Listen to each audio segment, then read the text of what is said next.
আসসালামু আলাইকুম। আমি মোহাম্মদ মুরসালিন হক হৃদয় আছি আপনাদের সাথে। আজকে কথা বলবো কিভাবে আমরা এমএস এক্সেলে হাইপারলিঙ্ক ব্যবহার করে দীর্ঘ সময়ের কাজগুলো খুব অল্প সময়ে সম্পন্ন করতে পারি। তাহলে চলুন কথা না বাড়িয়ে কাজ শুরু করা যাক। আপনারা কম্পিউটার স্ক্রিনে দেখতে পাচ্ছেন আমি একটি ফ্রন্ট পেজ তৈরি করেছি। আমার একটি ওয়ার্কশিট আপনাদেরকে দেখানোর জন্য একটি ওয়ার্কশিট টেম্পোরারি একটি ওয়ার্কশিট তৈরি করেছি। সেই ওয়ার্কশিটের একটি ফ্রন্ট পেজ আপনারা এখন স্ক্রিনে দেখতে পাচ্ছেন। এই ওয়ার্কশিটে প্রথমেই আপনাদেরকে হাইপারলিঙ্কের যে অপশনটি দেখাবো সেটি হচ্ছে হাইপারলিঙ্ক টু ডকুমেন্ট। ওকে, প্রথমে এটা হাইপারলিঙ্ক করার পরে কেমন হবে সেটা দেখাই। যেমন আপনারা এখানে অ্যাডমিক্সার দেখতে পাচ্ছেন, নেম অফ ম্যাটেরিয়ালের নিচে যে অ্যাডমিক্সার, অ্যাডমিক্সারের এখানে অ্যামাউন্ট আছে ৬৮ লক্ষ টাকা। আমি জাস্ট এখানে যদি অ্যাডমিক্সারের উপরে ক্লিক করি তাহলে দেখুন অ্যাডমিক্সারের ডিটেলসটা আমাকে দেখাচ্ছে, কত তারিখে এসছে, কত ব্যারেল এসছে এবং প্রাইস কত টাকা। তো এই যে আমি অ্যাডমিক্সারে ক্লিক করে অ্যাডমিক্সারের ডিটেলসে চলে গেলাম, এইটাই মূলত হাইপারলিঙ্ক। আমি নিচে কিছু ডিটেলস শিট তৈরি করেছি প্রত্যেকটা অপশনের, এবং এই ডিটেলস শিটগুলোরই এখানে ফ্রন্ট পেজ তৈরি করেছি যাতে আমাকে একটা একটা করে খুঁজতে না হয়। যখন আমরা অনেক বেশি ডাটা নিয়ে কাজ করি তখন আমাদের এরকম এটি ফ্রন্ট পেজের দরকার পড়ে। তাহলে চলুন প্রথমের অপশনটা দেখে আসি কীভাবে আমরা এই হাইপারলিঙ্কটি করতে পারি। নর্মালি হাইপারলিঙ্ক করার জন্য আমরা তিনভাবে হাইপারলিঙ্ক অপশনটি খুঁজে পেতে পারি। প্রথম অপশনটি হচ্ছে আমরা জাস্ট ম্যানুয়ালি উপরে রিবন বার থেকে ইনসার্ট মেনুতে যাব। ইনসার্ট মেনু থেকে আমরা ইনসার্ট মেনুতে গেলেই হাইপারলিঙ্ক নামে অপশনটি পেয়ে যাব। যারা এমএস এক্সেল 10-এর উপরে ভার্সনগুলো ব্যবহার করেন, যারা 2010-এর উপরে ভার্সনগুলো ব্যবহার করেন তাদের ক্ষেত্রে এখানে শুধু লিঙ্ক লেখা থাকবে, হাইপারলিঙ্ক কথাটা লেখা থাকবে না, শুধু লিঙ্ক লেখা থাকবে। যারা 2010 পর্যন্ত ব্যবহার করেন তাদের ক্ষেত্রে হাইপারলিঙ্ক লেখা থাকবে। আমি 10 ব্যবহার করছি, এই জন্য হাইপারলিঙ্ক লেখা রয়েছে। এই হাইপারলিঙ্কে ক্লিক করলে আমাদের সামনে এরকম একটা পপ আপ ডায়লগ বক্স খুলবে। এছাড়াও আমরা হাইপারলিঙ্ক করতে পারি আমরা যে সেলটাতে হাইপারলিঙ্কটা অ্যাড করতে চাই। যেমন আমি যদি এখানে সিমেন্ট ওপিসি যেটা আছে সেটার মধ্যে যদি হাইপারলিঙ্ক অ্যাড করতে চাই তাহলে আমি জাস্ট রাইট বাটন ক্লিক করব।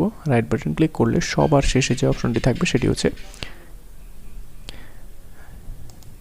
আমি জাস্ট রাইট বাটন ক্লিক করব। রাইট বাটন ক্লিক করলে সবার শেষে যে অপশনটি রয়েছে সেটি হচ্ছে হাইপারলিঙ্কের। আমরা এই হাইপারলিঙ্কে ক্লিক করলেও আমাদের পপ ডায়লগ বক্সটি খুলে যাবে এবং পপ আপ ডায়লগ বক্স থেকে আমরা আমাদের হাইপারলিঙ্কের কাজগুলো করতে পারবো। এছাড়াও আরেকভাবে আমরা হাইপারলিঙ্ক করতে পারি, সেটা হচ্ছে কিবোর্ড শর্টকাটের মাধ্যমে। আমরা জাস্ট সিম্পলি Ctrl+K প্রেস করব।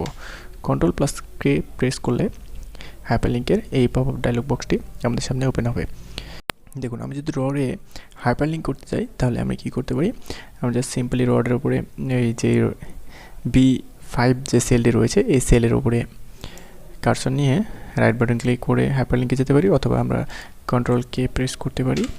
তা আমরা প্রথমে দেখব কীভাবে আমরা একই ফাইলের মধ্যে একাধিক সিট হাইপারলিঙ্ক করতে পারি।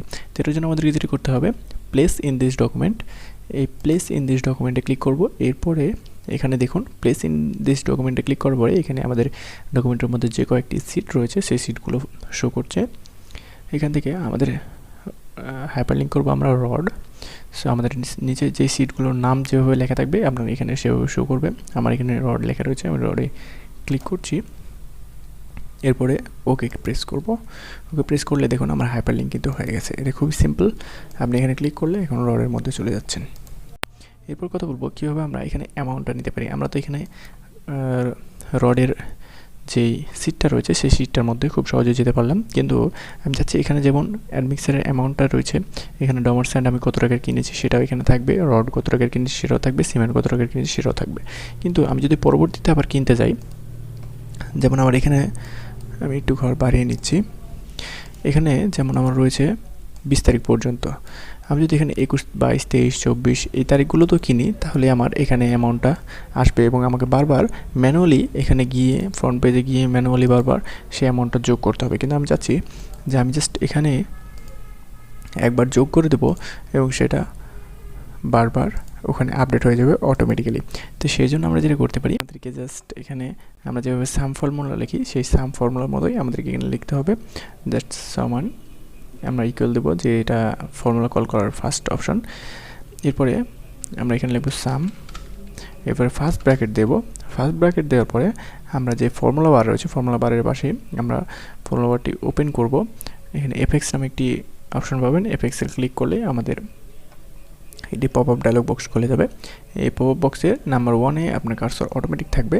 আপনারা জাস্ট এখানে নিচে যে রড সিটটা রয়েছে এই সিটে আপনারা ক্লিক করবেন। ক্লিক করার পরে যেই সেলটা আপনারা ওখানে শো করতে চান সেই সেলটার উপরে ক্লিক করবেন। যেমন আমি এখানে এই অ্যামাউন্টের উপরে ক্লিক করছি। এখানে ক্লিক করার পর টোটাল অ্যামাউন্টের উপর ক্লিক করার পরে এখানে জাস্ট ওকে ক্লিক করব। ওকে ক্লিক করলে দেখেন সেই সংখ্যাটা এখানে শো করছে। এখন আমি দেখাই কীভাবে এখানে যদি আমার আপডেট হয় তাহলে ওখানে কী হবে। দেখুন এখানে রয়েছে এখন 19,40,000, এখানে রয়েছে 19,40,000। তো আমি এখানে জাস্ট আপডেট করি এগুলোকে। দেখুন আমার এখানে কিন্তু এখন 22,60,000 টাকা হয়েছে। এখন এখানে দেখি আমার আপডেট হয়েছে কিনা। দেখুন এখানেও 22,60,000 টাকা কিন্তু হয়ে গেছে। এবার দেখি আমরা আরেকটি উপায়, সেটা হচ্ছে আমি যে ফ্রন্ট পেজটি তৈরি করেছি এই ফ্রন্ট পেজের নিচে আমি টোটাল যখন আমি সবগুলো ম্যাটেরিয়ালের অ্যামাউন্টটা এখানে বসাবো তখন নিচে আমার একটা টোটাল অ্যামাউন্ট আসবে। এখন আমি চাচ্ছি একই পেজের মধ্যে আমি অন্য একটি সেলের মধ্যে আরেকটি সেল হাইপারলিঙ্ক করতে। যেমন আমি এখানে অ্যামাউন্ট লেখা রয়েছে, আপনারা দেখতে পাচ্ছেন। এই অ্যামাউন্ট লেখার উপর যদি ক্লিক করি তাহলে দেখুন আমার নিচে যে টোটাল অ্যামাউন্টটা রয়েছে সেই অ্যামাউন্টের সেলে আমাকে নিয়ে চলে আসছে। আমি আবার যদি এখানে ক্লিক করি দেখুন আমাকে এখানে নিয়ে চলে আসছে। তো এটা আমরা কীভাবে করবো, এটার জন্য আমরা জাস্ট সিম্পলি করতে পারি। সেটা হচ্ছে প্রথমেই আমাদের ফর্মুলাটি লিখতে হবে। এর জন্য আমরা সিম্পলি লিখব ইকুয়াল, এরপরে হাইপারলিঙ্ক ফর্মুলা লিখতে হবে। হাইপারলিঙ্ক ফর্মুলাটি আপনারা একটু মনোযোগ সহকারে দেখবেন। এখানে আমি জাস্ট সিম্পলি লিখছি হাইপারলিঙ্ক। দেন হাইপারলিঙ্ক লেখার পরে আমরা ফার্স্ট ব্র্যাকেট দেব। ফার্স্ট ব্র্যাকেট দেওয়ার পরে এখানে একটু মনোযোগের বিষয় আছে, আপনারা একটু মনোযোগ দিয়ে দেখবেন। এরপরে আমি এখানে জাস্ট ডাবল কোটেশন দিচ্ছি। ডাবল কোটেশন দেওয়ার পরে আমরা এখানে হ্যাশ চিহ্ন দেব। হ্যাশট্যাগ দেওয়ার পরে এবার আমরা যে সেলটি এখানে নিতে চাই, যে সেলটি লিঙ্ক করতে চাই সেই সেলটি আমরা এখানে দেব। তো এখানে যদি আমি এই যে টোটাল অ্যামাউন্টটাই ওখানে লিঙ্ক করতে চাই তাহলে আমি জাস্ট এখানে যদি টোটাল অ্যামাউন্টের সেলটা কত, সেল নাম্বারটা কত, এখানে রয়েছে সি কলামের 20 নাম্বার সেল। তো এখানে C20 আমি লিখি, C20। এই C20 লেখার পরে এখানে আমরা আবার ডাবল ইনভার্টেড কমা দেব। ডাবল ইনভার্টেড কমা দেওয়ার পরে আমাদের ফার্স্ট কাজটি শেষ।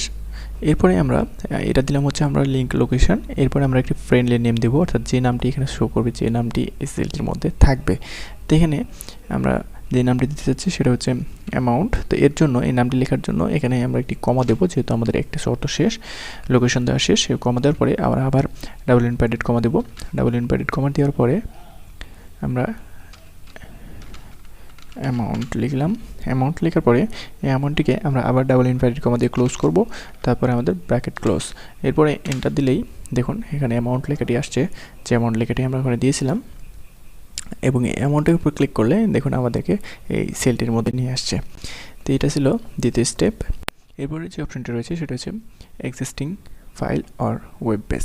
তো এক্সিস্টিং ফাইল অর ওয়েব পেজে আমরা কী অপশন পেতে পারি। এক্সিস্টিং ফাইল এবং ওয়েব পেজে ক্লিক করলে আমরা কারেন্ট ফোল্ডার পেতে পারি, ব্রাউজ এবং রিসেন্ট।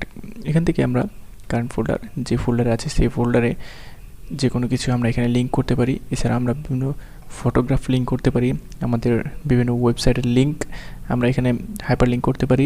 এছাড়া আমাদের ফেসবুক পেজের লিঙ্কটাও এখানে আমরা হাইপার লিঙ্ক করতে পারি, বা ইউটিউবের লিঙ্কটা আমরা এখানে হাইপার লিঙ্ক করে রাখতে পারি। এর জন্য আমাদেরকে জাস্ট এখানে আমাদের যেই অ্যাড্রেসটা রয়েছে ওয়েব পেজের অ্যাড্রেস অথবা আমাদের ফেসবুকে যে পেজের লিঙ্কটি সেটি কপি করে নিয়ে সেখানে পেস্ট করে দিতে হবে। দেন সিম্পলি ওকে প্রেস করলেই হবে।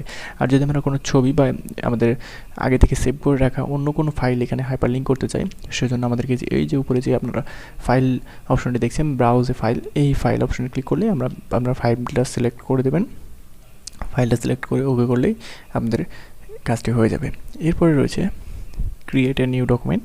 তো ক্রিয়েট এ নিউ ডকুমেন্ট এই অপশনটি আপনারা একটি নতুন ফাইল তৈরি করে এখানে সেভ করতে পারবেন, হাইপার লিঙ্ক করতে পারবেন। এরপর রয়েছে ইমেল অ্যাড্রেস। ইমেল অ্যাড্রেস হচ্ছে আপনারা যে প্রত্যেকটি যখন আমরা কোনো লিস্ট করি, কারণ নামের কোনো এমপ্লয় নেম লিস্ট করি বা স্টুডেন্ট নেম লিস্ট করি, সেই ক্ষেত্রে আমাদের এই অপশনটি প্রয়োজন হয়।